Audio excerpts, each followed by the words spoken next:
New information out tonight from the CDC. They say Kansas deer are testing positive for zombie deer. It's a deadly disease found in several states across the U.S., and it could also spread to humans. KSNT News reporter Dan Garrett has been talking to experts about this bizarre disease. He joins us now live from the Kansas Department of Wildlife in downtown Topeka to explain what it does to the deer. Dan? Brooke, Jace, experts here are studying chronic waste disease, or zombie deer disease. It essentially puts holes in the animal's brain and spinal cord, and it's spreading from the north and is deadly to any deer that catches it. Drew Forster owns Farview Farms Meat Company. This outbreak of zombie deer in Kansas concerns him because customers bring in deer that they've killed to get them processed. He says now that more and more cases of the deadly deer disease have been found in Kansas, it's not a matter of if it will affect his business, but when. And it's kind of inched its way closer this way, it's coming down from the north and in from the west.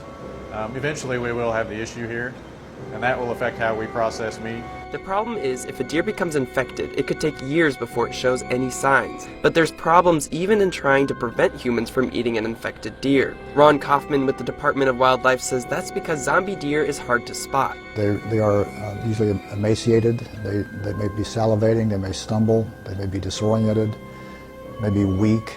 The disease spreads from deer to deer by eating and drinking in the same spots.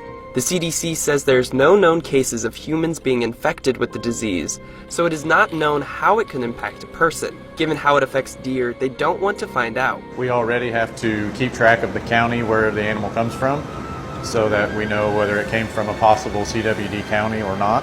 While the disease is predominantly only impacting western Kansas, it could be more prevalent in the northeast part of the state in just a couple years.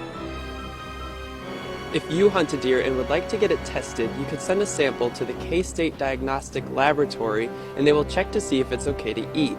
Live in downtown Topeka, Dan Garrett, KSNT News. All right, thank you, Dan. And along with testing the deer meat, the CDC has a few other suggestions for hunters. Experts say wearing gloves when handling the deer meat is really important. They also recommend using knives or utensils that you don't use in your home. And when you go out and get your meat processed, the CDC says you can ask for each animal to be processed separately so there isn't any risk of cross-contamination.